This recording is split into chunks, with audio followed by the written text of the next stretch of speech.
적 분석입니다. 자, 시장 상황 빠르게 한번 살펴보도록 하겠습니다. 자, 지난주 금요일 이제 나스닥 같은 경우가 1.23%, 그리고 QQQ 같은 경우가 1.26%, 자, SOXX는 2.72%로 거의 3% 가까운 큰 조정이 나온 상황이에요. 자, S&P 500 같은 경우도 지금 현재 0.5% 빠지는 모습이 나오면서 어느 정도 전체적인 시장이 자, 금요일 시장에서 꽤 많이 하락이 나오는 흐름으로 움직이고 있습니다.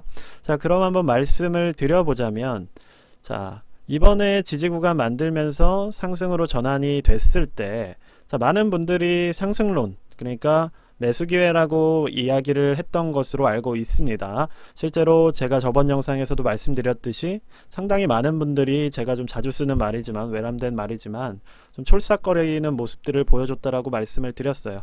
자, 그럼 지금은 어떻게 또 반응을 하실지 모르겠습니다. 자, 시장이라는 게 이렇기 때문에 우리가 항상 겸손하고 그리고 신중해야 된다라고 말씀을 드리는 거예요. 결과적으로 이번 하락이, 자, 이전의 저점, 고점도 도달하지 못하고 여기서 에너지가 무너진 것이라면 하방의 에너지는 이전보다 더 강해질 수가 있습니다. 즉, 여기서 옳았구나 하고 매수하신 분들이 또다시 물리는 경우가 생길 수가 있다는 거예요. 자, 특히나 이제 이평선, 자, 51선이 이렇게 움직이고 있는 상황에서, 자, 51선 인근에서 조정이 나왔죠. 이전처럼 이번에 돌파를 하고 기존의 하락 추세의 상단까지 도달하지도 못한 채 지금 하락이 꽤 빨리 나왔기 때문에 조정 패턴이 더 빨라지고 있다라고 볼 수가 있을 것 같습니다. 자, 그럼 우리가 안전하게 투자를 하려면 결과적으로 정배열을 만드는 흐름을 우리가 확인을 해야 된다라고 말씀을 드렸는데, 자, 지금 이대로라면 추세 자체가 더 빨리 무너졌기 때문에 어떻게 보면 시간이 좀 더 걸릴 수 있는 흐름으로 전체적인 시장이 움직일 거라고 판단이 됩니다.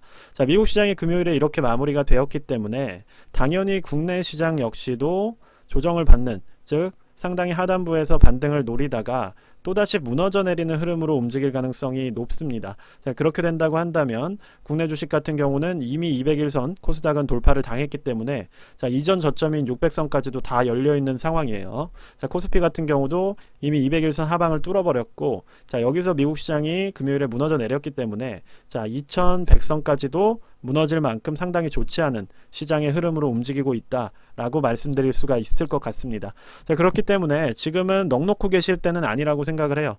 자, 무책임하게 상승론을 얘기를 한다거나 뭐 이 종목을 무조건 오른다 라는 그런 무책임한 얘기를, 정말 저만 해도 구독자가 지금 15,000명 가까이가 돼가고 있는데 15,000명의 사람들에게 할 수는 없다는 거예요. 그래서 저 같은 경우는 조심하라는 뷰를 계속해서 유지를 하고 있는 것이고, 자, 지금 나스닥 같은 경우도 어쨌든 제가 한두 달 전부터 계속 강조를 드리는 것처럼 저점이 낮아지고 있다, 고점이 낮아지고 있다. 자, 요 두 얘기를 강조를 드렸고, 심지어 이번에도 조금 상승 한 3, 4일 나오니까 뭐 어떻게 뭐 상승이 어쩌니 뭐 이런 정말로 많은 말들을 하시는데, 자, 그런 게 아니라는 거예요. 지금 또 지나고 나서 결과적으로 그때 올라갈 때조차도 심지어 그냥 저는 차분하게 계속해서 제 뷰를 강조를 드리고 있습니다. 자, 그렇기 때문에 지금은 이 시장 자체가 조금 조정 국면으로 확실히 잡혀가고 있다라고 판단이 되고, 우리가 상당히 조심해야 되는 움직임을 가져갈 필요가 있다라고 생각이 됩니다. 자, 빅스 같은 경우도, 자, 언제부터 제가 드린 말씀인지 모르겠지만 이 이격도가 좁아지는 상황에서는 우리가 투자를 더 조심해야 된다라고 강조를 드리고 있어요. 이거는 꽤 오래된 이야기입니다. 자, 그리고 심지어 지금 이격도가 이렇게 줄어들면서 시장 변동성이 커지고 있는 상황이기 때문에 우리가 조금 투자를 신중하게 할 필요가 있다라고 생각을 합니다. 자, QQQ 같은 경우도 앞서 말씀드린 추세 상단부에서 이렇게 맞고 떨어지는 모습이 나오고 있고, 자, SOXX 같은 경우도 결과적으로 이날 윗꼬리를 만들면서 하방 추세선을 이렇게 완성하는 흐름으로 움직이고 있는 겁니다. 결과적으로 SOXX도 자, 이러한 하방 추세 라인을 그려주고 있고, 추세의 기울기 자체도 상당히 가파르기 때문에 좀 빠르게 440선까지도 조정이 나올 수 있는 그러한 움직임이라고 보여지고 있고, 자, 440까지 빠지게 된다면 SOXL 같은 경우는 25% 정도의 하락이 나오는 그러한 움직임이 나올 수 있다는 것이기 때문에 우리가 투자에 있어서 조금 신중할 필요가 있는 구간이라고 강조를 드리겠습니다. 자, S&P 500 같은 경우도 뭐 0.5%가 빠졌기 때문에 괜찮다 이거라기보다는 결과적으로 이 추세를 잡아가는 거예요. 자, 이 하단 추세, 하방 추세를 동일하게 만들어가고 있는 것이고, 그렇기 때문에 지금 상단부에서 저항이 나온 거는 결국 나스닥이나 QQQ나 SOX나 다 비슷한 흐름으로 지금 움직이고 있다라고 판단이 되는 상황입니다. 자, 그렇기 때문에 이제 마이크로소프트 같은 대형주나 뭐 엔비디아 같은 대형주들도 보시는 것처럼 고점이 낮아지고 있어요. 그렇죠? 그러면 우리가 투자하기에 그렇게 적절한 구간은 아니겠구나 라고 생각을 해주시면 됩니다. 자, 그 와중에 테슬라 같은 경우도 지금 여기서 하단부를 또 상단부를 이렇게 맞고 떨어졌기 때문에 결과적으로 이 삼각수렴의 끝에서 300선을 돌파하는 흐름이 나와야 매수하기가 좋다라고 강조를 드렸는데, 자, 여기서 맞고 무너지는 모습이 만약에 나온다면 당분간은 상승보다는 자, 요 박스권 안에서의 조정 흐름으로 갈 가능성이 좀 높아질 수 있다라는 겁니다. 자, 그래서 제가 지금 드리는 말씀은 시장이 뭐 완전히 무너졌다, 그것이 확실하다 이런 말씀을 드리는 것이 아니라 단기적으로 잡혀있는 조정 흐름이 강화되는 흐름으로 움직이고 있다는 점을 말씀을 드리는 거예요. 그렇기 때문에 아직 나스닥 같은 경우 200일선이 하방에 있긴 하지만 이 조정 흐름이 단기적으로 이어지면 자, 이 부분을 터치하고 오거나 혹은 돌파되거나 자, 이런 식으로 어쨌든 하락 구간이 잡힐 가능성이 높기 때문에 우리가 너무 섣부르게 지금 매수 포지션을 잡기보다는 시장을 계속해서 관망해주는 뷰를 유지하는 게 저는 좀 더 유리하고 안전할 거라는 말씀을 드리는 겁니다.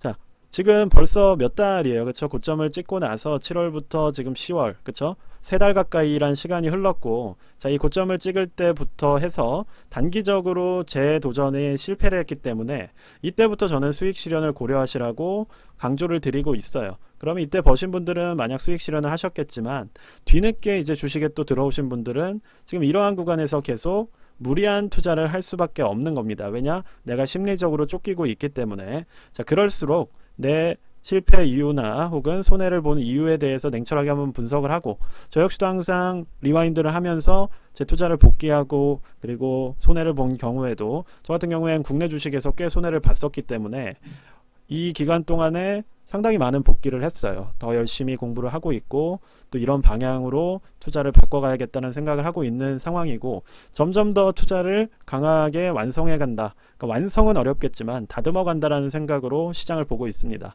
자, 그렇기 때문에 오늘 제목 같은 것도 조금 도발적으로 해드린 이유가 우리가 어쨌든 한 가지의 뷰에 메모리 돼서 나를 위로하려고 할 필요가 없다는 거예요. 내가 틀렸으면, 즉 내가 잡았던 방향이 내 예상과 다르게 움직이면 그때는 우리가 왜 내가 이러한 뷰를 잡았었고 그리고 시장은 왜 이렇게 움직이는지에 대해서 계속해서 스스로를 자아 비판하고 그리고 객관화할 수 있도록 노력을 한다는 점에서 오늘 이 영상을 준비를 한 겁니다. 결국 시장은 조정되는 흐름으로 일단 단기적으로 잡힐 것으로 보이고, 왜냐 여기서 올라가는 걸 실패를 했기 때문에 뭐 만약에 여기서 뭐 월요일에 반등이 나오더라도 다시 요 저항 라인을 뚫는 거를 어차피 확인을 해야 되기 때문에 우리가 여기서 오를지 말지에 대해서 굳이 불안해하면서 매수를 할 필요는 없는 그러한 구간이라는 말씀을 드리는 겁니다.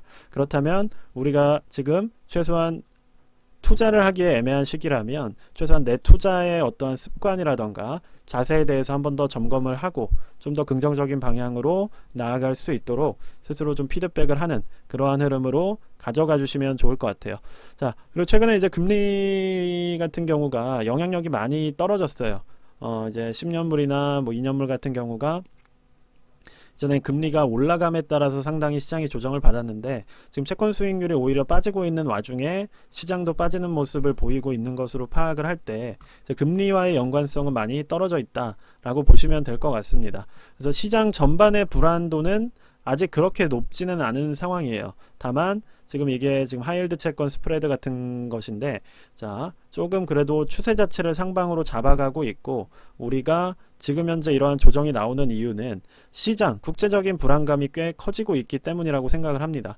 자, 앞선 영상에서도 강조를 드렸듯이 결과적으로 지금 석유 가격이 튀면서 시장에 조정이 나왔다는 얘기는, 자, 이스라엘, 팔레스타인, 자, 뭐 하마스라고 하는 게 맞겠죠, 그렇죠?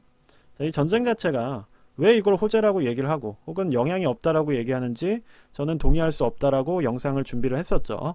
왜냐하면 중동 즉 팔레스타인 이 중동은 원유의 엄청난 공급처가 되는 것이고, 자, 이스라엘은 전 세계 글로벌 기업에 상당히 많은 영향력을 끼치는 국가이기 때문에 두 국가가 피와 피를 보르는 그러한 분쟁에 들어가게 된다면, 왜냐하면 이게 복수와 복수를 낳는 지금 그러한 구조의 분쟁이잖아요. 단순히 뭐 인도와 중국이 뭐 영토를 두고 뭐 산발적으로 생기는 그러한 분쟁이 아니라 누가 누굴 죽이고 그거에 대해서 반대로 복수를 하고 이러한 움직임이기 때문에, 그리고 좀 양극단이 모두 정치적으로 되게 극단적인 포지션을 가지고 있기 때문에 이 부분이 계속해서 전 세계의 불안감을 자극할 수가 있고, 이게 어떠한 방향으로 영향을 줘서 악재로 표현될 수 있을지는 우리가 예측하기가 어렵다는 거예요. 그러니까 전쟁 자체가 무조건적인 악재라기보다는 이 분쟁 과정에서 생기는 돌발 상황들이 지속적으로 영향을 줄 가능성이 있기 때문에,